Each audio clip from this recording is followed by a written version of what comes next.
Hello dear students, welcome to Pen and Paper Chemistry on YouTube. How are you all doing? I hope you are taking good care of your health. In today's video, we shall be talking about ambident nucleophile. Now, what do we mean by ambident nucleophile?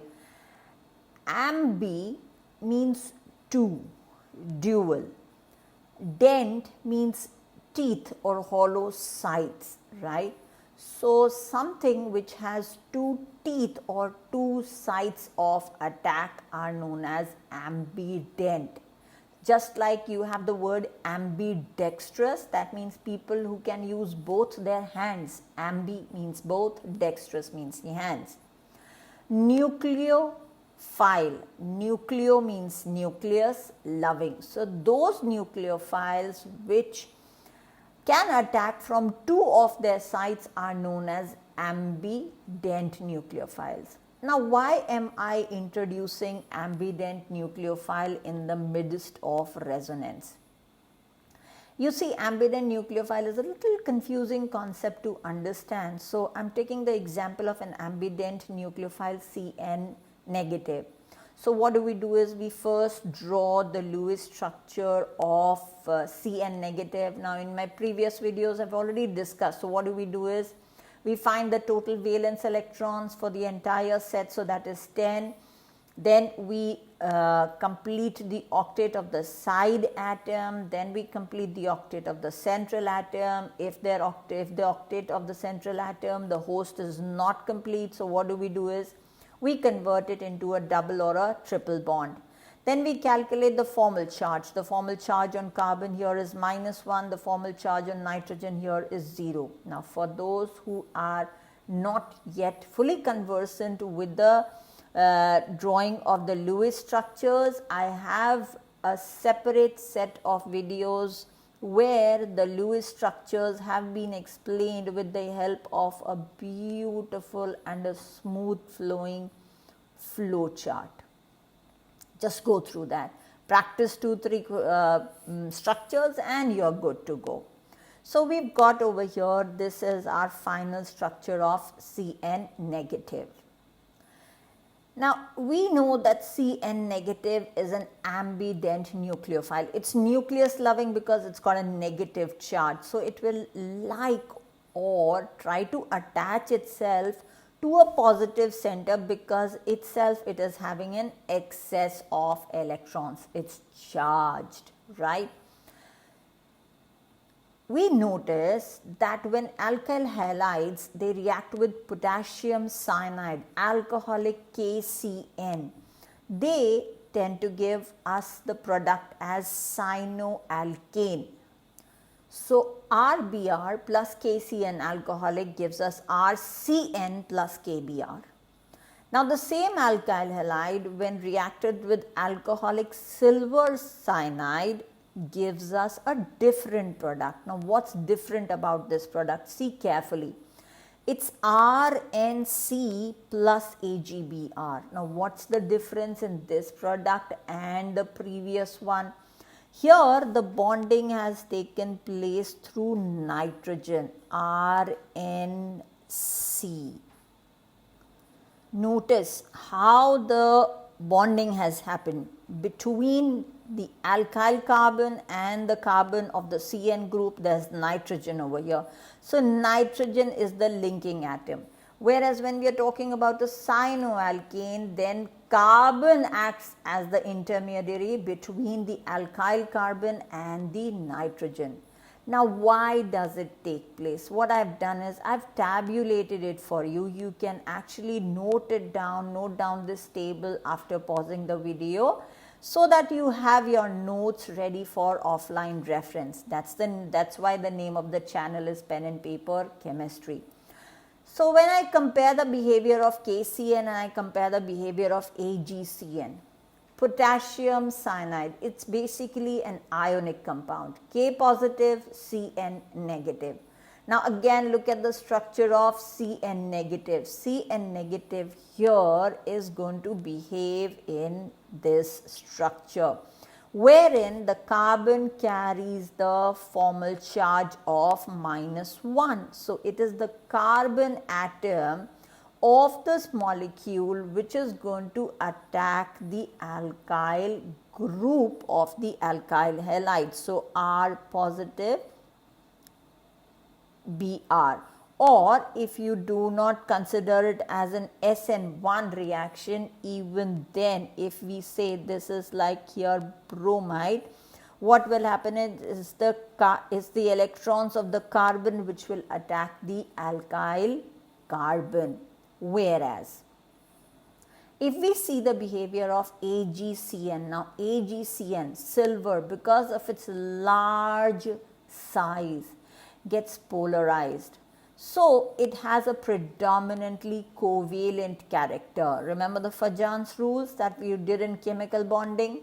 So, what happens over here is it's predominantly, so it's formed by ionic bonding, but what happens is because silver due to its large size is not able to hold on to the electrons, it behaves more like a covalent compound. So, silver, carbon, triple bond N, and we have, what do we have over here?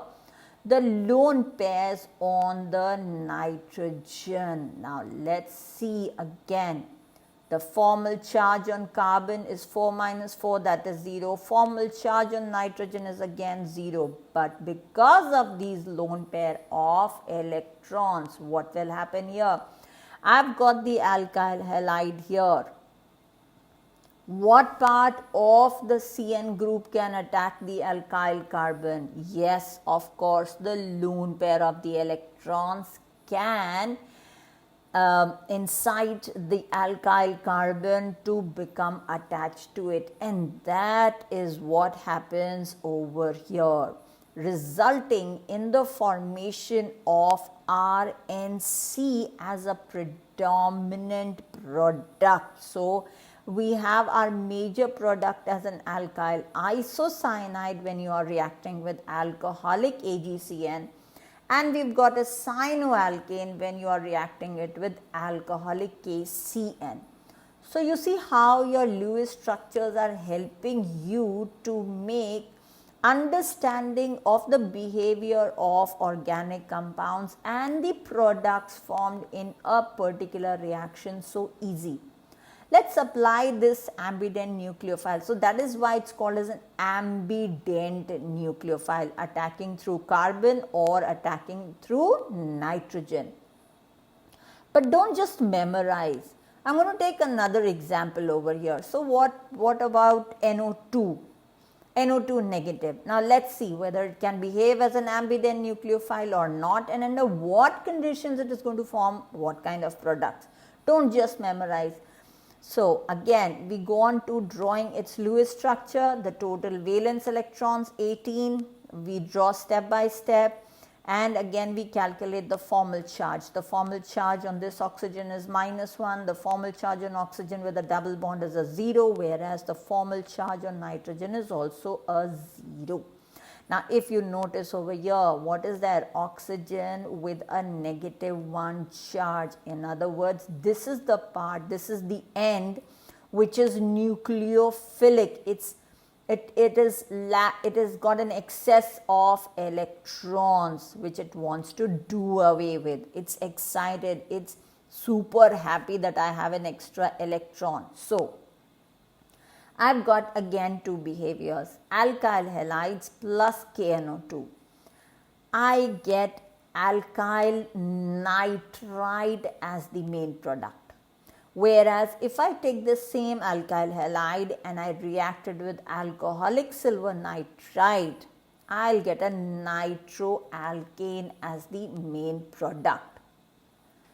So now again, rather than memorizing, let's see the structure. Again, applying the same logic, potassium nitride KNO2 will be what kind of a compound? Yes, it's an ionic compound. So, K positive, NO2 negative. NO2 negative, in NO2 negative, when we see the structure, it is the negative charges on oxygen, which is going to be the nucleophilic end. So, oxygen becomes the point of attack. So I have got here the alkyl carbon, right, which is attached to the halogen.